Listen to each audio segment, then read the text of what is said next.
Mesdames, Messieurs, bonsoir et merci de préférer la télévision nationale. Au sommaire de cette édition en Guinée, une étude anthropologique à l'échelle nationale est en cours depuis 2025. Les travaux couvrent les 7 régions administratives du pays ainsi que la zone spéciale de Conakry, un projet d'accompagnement de la politique migratoire du pays à travers l'insertion. Une nouvelle ligne ferroviaire dans le Kakandé, un train de transport passager pour faciliter la libre circulation des personnes et de leurs biens. Désormais, l'extrait de naissance biométrique et la carte d'identité nationale seront délivrés gratuitement pour les Guinéens du Sénégal. Une opération d'envergure est enclenchée pour faciliter l'obtention de ces documents. C'est tout pour les titres. Une fois encore, bonsoir et bienvenue dans ce journal. Le Centre d'innovation et de recherche pour le développement conduit une étude anthropologique à l'échelle nationale. Les travaux couvrent les 7 régions administratives du pays ainsi que la zone spéciale de Conakry. C'est dans le cadre du projet AMIS, entendez accompagnement, mobilité, insertion et sensibilisation dans 10 localités pilotes de la Guinée. Les détails avec Mounir Bari. Comment accompagner efficacement la politique migratoire nationale et prévenir les risques liés à la migration irrégulière? Surtout de cette problématique que les chercheurs sillonnent le pays. La préfecture de Forêt-Caria marque la première étape de cette immersion. Les gens ne partent pas aujourd'hui parce qu'ils sont absolument pauvres. Ça, c'est le discours qui tenait, mais à un moment donné, il ne tient plus. Quand on prend ceux qui sont allés, par exemple, par le Nicaragua et autres, c'est des gens qui ont mis beaucoup d'argent sur la table avant de partir. Nous, en tant que chercheurs, nous cherchons à comprendre pourquoi les gens partent à tout prix, à n'importe quel prix. Nous parlons de Simandou 2040. Si notre jeunesse n'a en tête que partir, si notre jeunesse n'est pas formée, ces ressources ne vont pas profiter à la jeunesse guinéenne. Aller en Europe par la mer est un suicide. On ne sait jamais ce que la mer réserve. S'embarquer dans des pneumatiques pour traverser un océan agité, l'océan avale tout le monde. Le Centre d'innovation et de recherche pour le développement, en partenariat avec des acteurs internationaux, notamment l'Union européenne, pilote le projet. Mon jeune frère même a eu des tuyaux là-bas lorsqu'il traînait pour se surnoyer dans l'eau. Il partait, comme on appelle ici, en Égypte. Déjà tuyau, on n'a même pas vu le corps de petit. C'est un projet qui vise à accompagner les migrants par une nouvelle approche. Un nouveau paradigme est en train de prendre forme. À travers cette étude, le CIRD ambitionne de produire des données fiables et objectives afin de renforcer l'efficacité des messages de prévention. Il s'agit d'identifier les facteurs sociaux et culturels liés à la migration dans le but de mieux prévenir les risques de migration irrégulière et de lutte contre la traite des êtres humains. À Conakry, société civile, étudiants et journalistes ont participé à un atelier national sur le civisme fiscal et la transparence budgétaire. Cette rencontre marque également la clôture du projet Recifat, un projet mené par l'ONG Aide et Action avec le soutien d'Expertise de France, de l'Agence française de développement et de l'État guinéen. Le compte rendu avec Mariama Diallo. Cet atelier a rassemblé à Conakry des acteurs de la société civile, étudiants, journalistes et acteurs locaux pour échanger sur le civisme fiscal et la transparence dans la gestion des ressources publiques. L'initiative vise à renforcer l'engagement citoyen et améliorer le suivi budgétaire. C'est un projet qui s'inscrit dans la composante 2 de ce programme qui vise à renforcer les capacités de la société civile à s'impliquer dans la mobilisation des ressources par l'État et par les collectivités, mais aussi à améliorer la transparence dans la gestion des ressources publiques. Le documenter, formuler des recommandations et porter des plaidoyers depuis le niveau local au sein des collectivités jusqu'au niveau national. C'est un projet qui a apporté un appui technique pour assister les comptables publics à améliorer le taux de mobilisation de ces ressources intérieures, tant au niveau de la Direction générale des impôts, de la douane et des collectivités locales. Au cours de la rencontre, les participants ont discuté des acquis du projet et des mécanismes de suivi citoyen. Ce programme implique des étudiants, des journalistes et des acteurs de la société civile afin de mieux sensibiliser la population. On est allé, on a fait des enquêtes auprès des autorités, des citoyens, auprès des maîtres d'ouvrage et tout ça. Et donc, après, on est venu, on a encore fait des ateliers où on a pu regrouper tout ça. Cela nous a permis d'avoir un document que nous sommes en train aujourd'hui, lors de cet atelier, en train de présenter ça aux autorités pour que des choses puissent changer. À travers le projet Recifat, la Guinée pourrait ainsi mieux gérer les bénéfices de l'État guinéen afin de les injecter dans le processus de développement enclenché par le président de la République, Mamadi Doumbouya.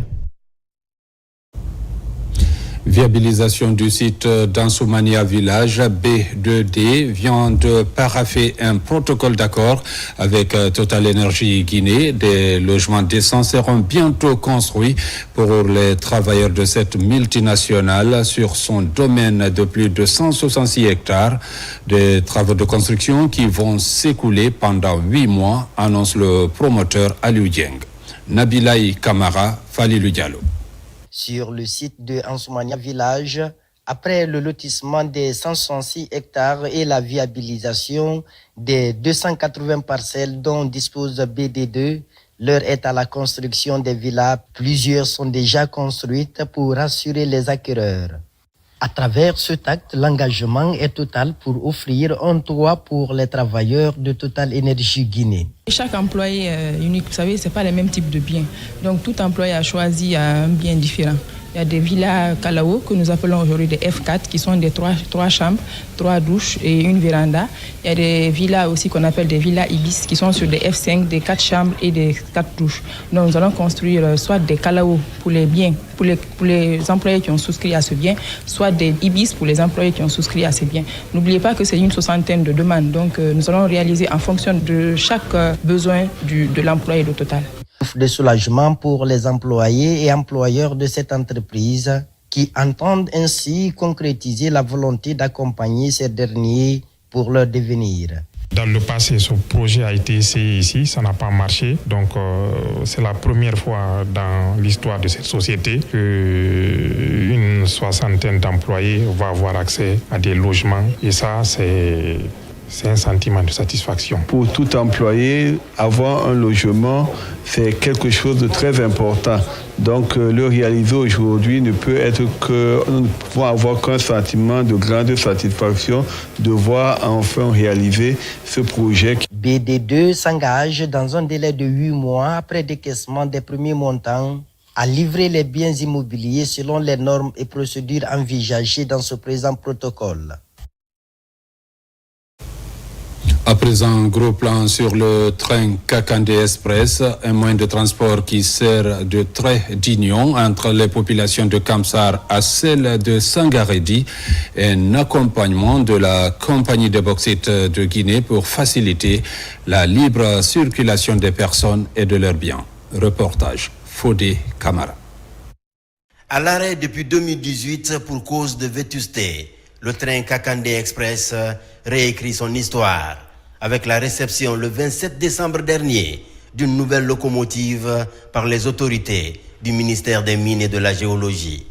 Aujourd'hui, ce coup de pouce de la compagnie des bauxites de Guinée vient faciliter la mobilité sur l'axe Kamsar-Sangaredi. C'est un train qui a été acquis grâce au projet multi-utilisateur du chemin de fer sous, bien sûr, le leadership de la CBG et ses partenaires et avec la collaboration de l'ANAIM.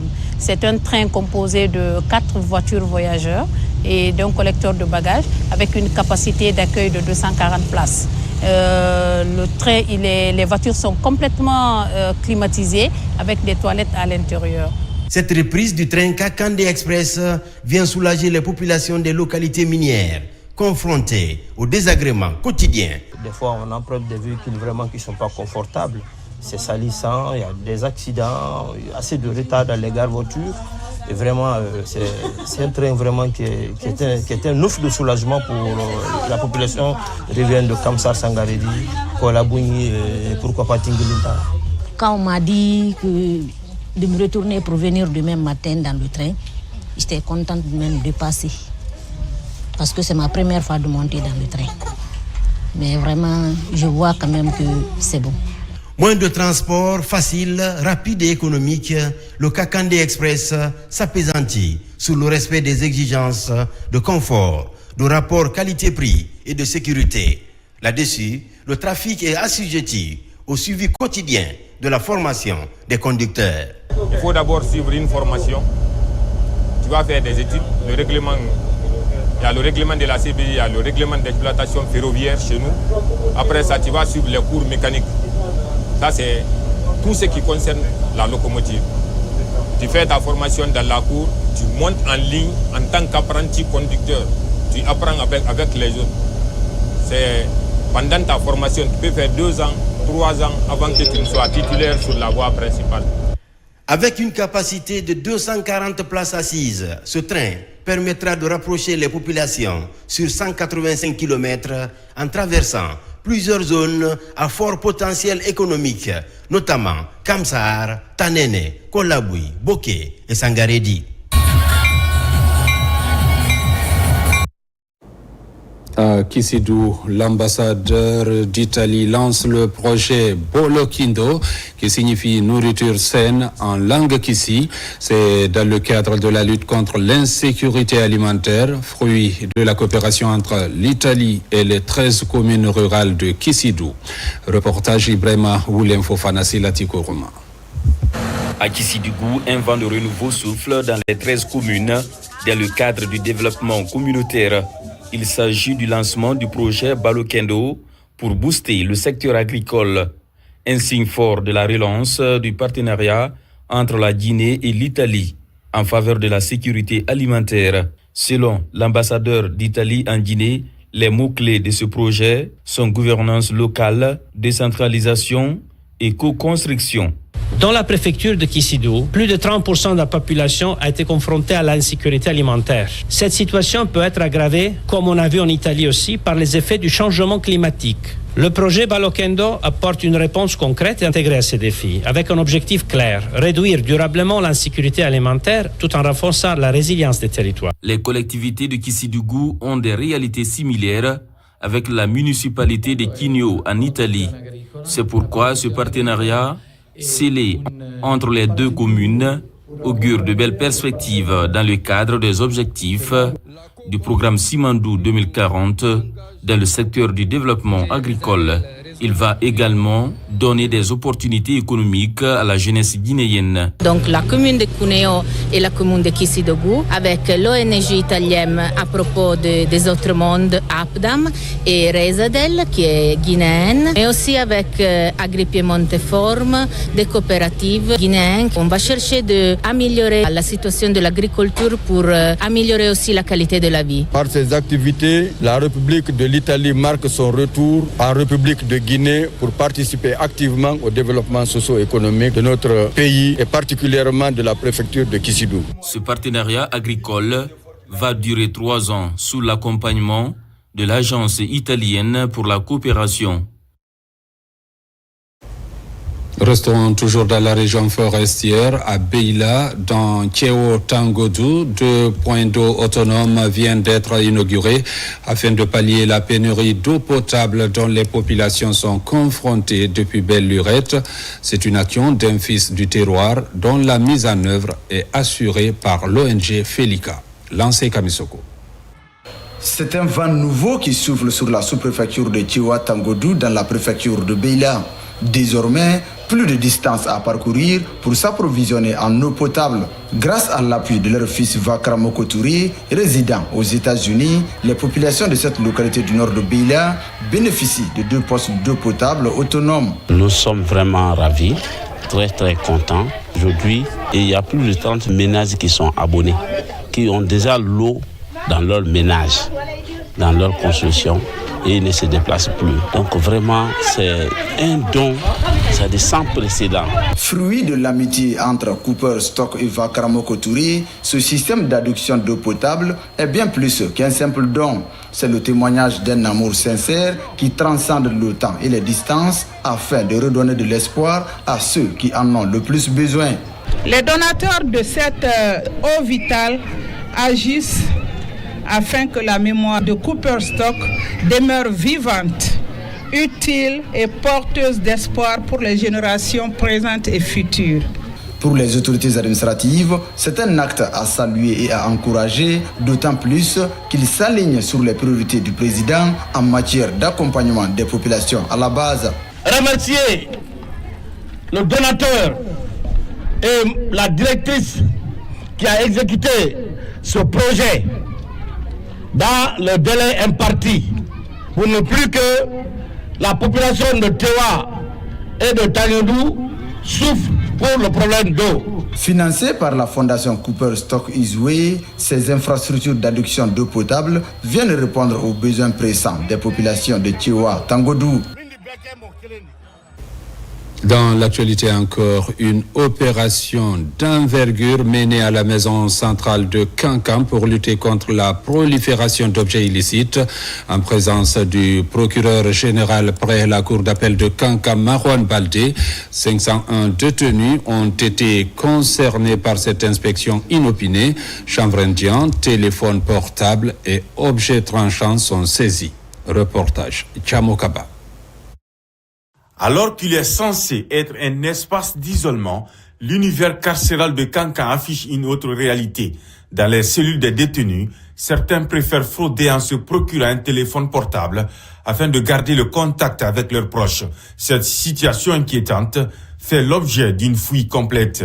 L'opération touche tous les coins et recoins de la maison centrale.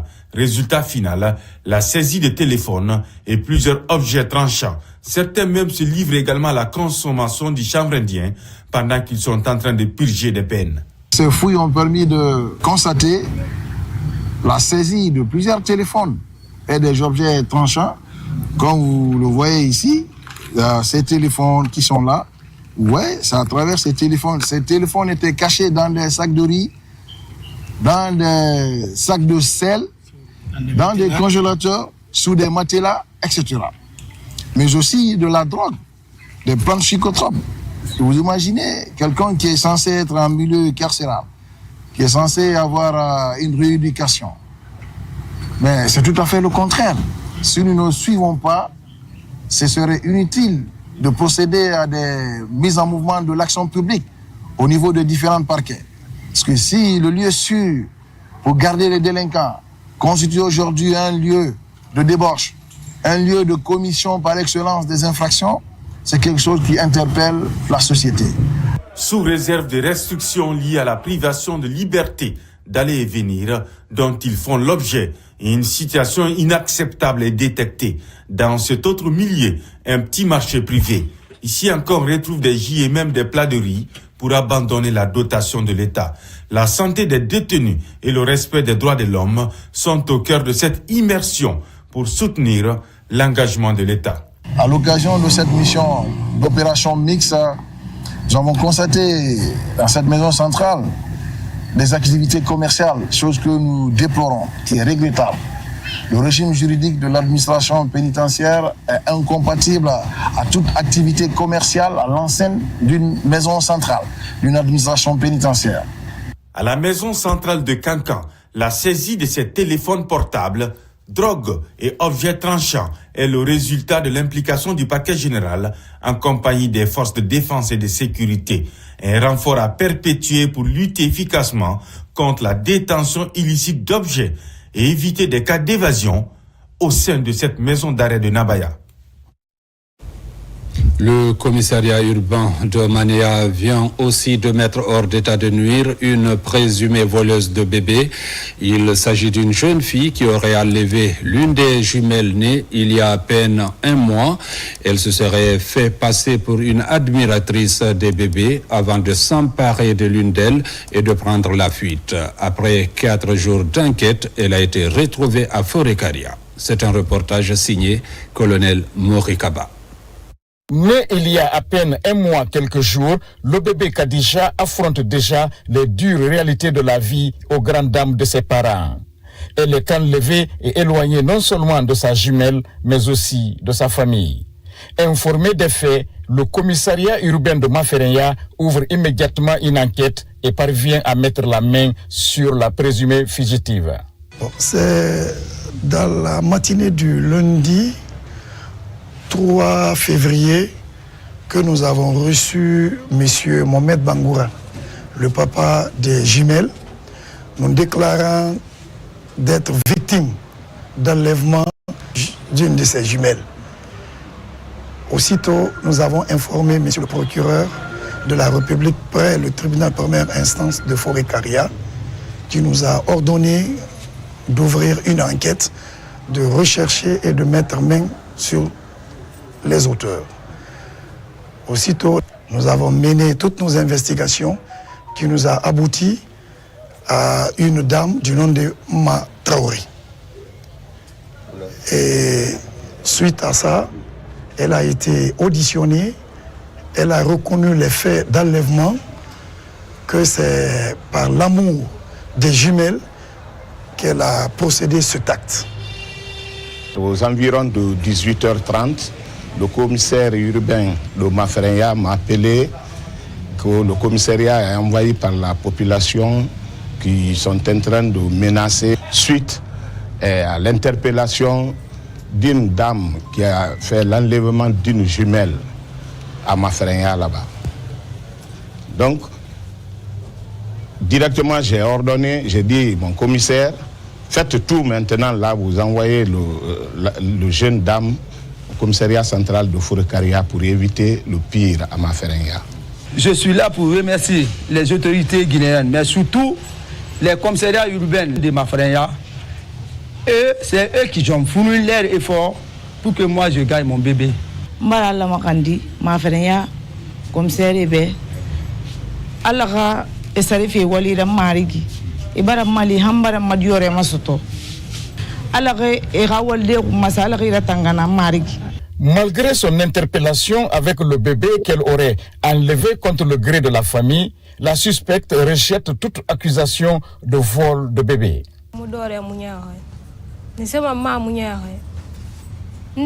Atelier dera ngidu me tone ya fe na ara famma na lo na berera han na dore tungu na sanfari mun burna na mon ton siga fe giton ton hunya na fala na be na fala tantibe ambara mombo kirin ya hani ki ndi bari na ha hone ku na tambara findimbe urera ni se falama na falama ne dingenu di babe mbela ga funda ngambra fon lu gi fe ku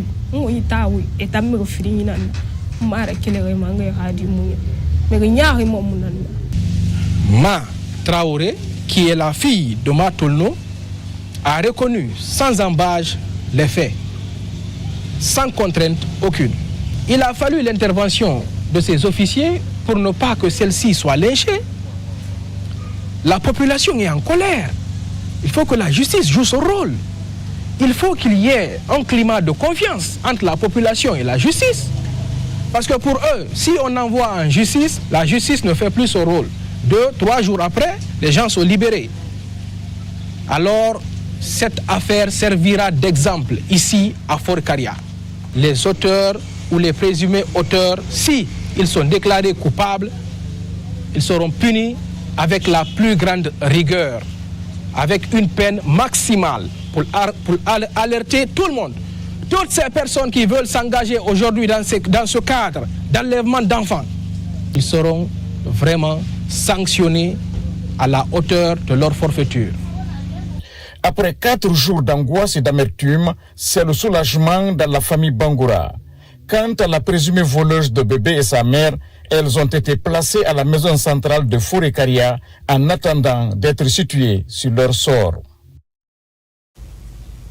Bonne nouvelle également pour la diaspora guinéenne du Sénégal. Une opération d'envergure est enclenchée pour faciliter l'obtention des documents administratifs.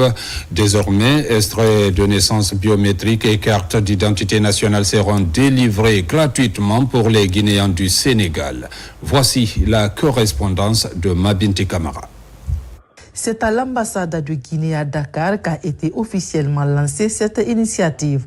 Une délégation venue spécialement de Conakry a donné le coup d'envoi de cette vaste opération de modernisation administrative destinée à rapprocher l'État guinéen de sa diaspora. Son Excellence Monsieur le Président de la République, le général Mamadi Doumbouya, a bien voulu accorder la gratuité de la production des cartes d'identité nationale et des extraits de naissance biométriques en faveur de l'ensemble des compatriotes. Tout dernièrement, lors du recensement des Guinéens établis à l'étranger, c'était un manque à gagner. Pour les milliers de Guinéens installés au Sénégal, cette décision met fin à des années de difficultés administratives.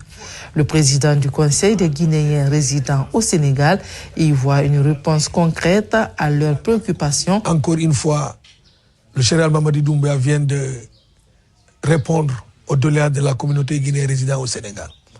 Le Conseil aussi va se retrouver pour faire une réunion pour sensibiliser la communauté de venir en ordre avec respect pour récupérer leurs cartes d'identité numérisées et les extraits de naissance. Tous Guinéens vivant ici au Sénégal, en diaspora, on attendait ces jours.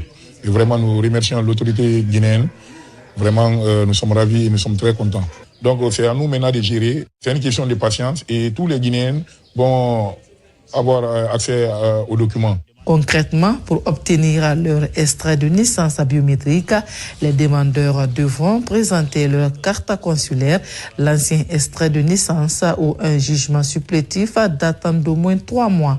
Si l'extrait sera produit ici même à Dakar, la carte d'identité biométrique sera quant à elle établie à Conakry. Une initiative saluée unanimement par la diaspora guinéenne qui y voit une avancée majeure. Enfin, promotion et valorisation des sites touristiques en République de Guinée. Le concept est porté par l'Association des écrivains de Guinée. Première étape, le site de Kilissi, un lieu emblématique, mais surtout paradisiaque, situé dans la préfecture de Kindia. Reportage Sounou Sidibé, Marwan Kamara. Situé à quelques kilomètres de la préfecture de Kindia, le site de Kilissi accueille l'association des écrivains guinéens pour une visite touristique. Sur le terrain, ils parcourent les sentiers, découvrent le paysage et s'imprègnent de l'atmosphère de cet endroit. Entouré d'une végétation dense, Kilissi séduit les écrivains par sa beauté naturelle. Surtout cette chute d'eau, une véritable attraction du lieu, offre un spectacle impressionnant, mêlant fraîcheur, bruit apaisant de l'eau et panorama verdoyant. C'est pratiquement une première depuis que l'Association des écrivains de Guinée a été créée en 1982, que les écrivains se déplacent, n'est-ce pas, de cette manière pour venir en excursion, pour mettre en valeur également le tourisme national de notre pays. Donc, en tant qu'écrivains, nous avons la charge de faire en sorte que nous découvrions le pays pour que nous le fassions découvrir à travers les œuvres que nous allons produire. Après plusieurs heures de découvertes culturelles et touristiques, ces hommes de lettres se retrouvent sous les arbres pour un partage d'expériences. Ici, pas de lecture ni d'écriture, mais une conférence et débat est animée pour renforcer le lien et valoriser le patrimoine culturel. Ça nous a permis de sortir de notre confort, de laisser nos plumes pour venir nous recréer, nous rencontrer, échanger entre nous et nous aérer l'esprit en quelque sorte. En tant que jeune écrivaine, je pense que c'est important de me joindre à de telles initiatives, venir promouvoir le livre, la lecture, l'écriture. Et je trouve que c'est une très belle initiative qui mérite d'être pérennisée. Initiée par les membres du bureau exécutif national de l'Association des écrivains de Guinée, cette excursion sur le site de Kilissi est une source d'inspiration pour nourrir ces écrivains. Elle laisse une empreinte durable dans l'esprit des participants, séduits par la beauté de la chute d'eau et la quiétude du paysage verdoyant. Mesdames, Messieurs, c'est la fin de cette édition. Merci de l'avoir suivi et bonne suite de programme sur la télévision nationale.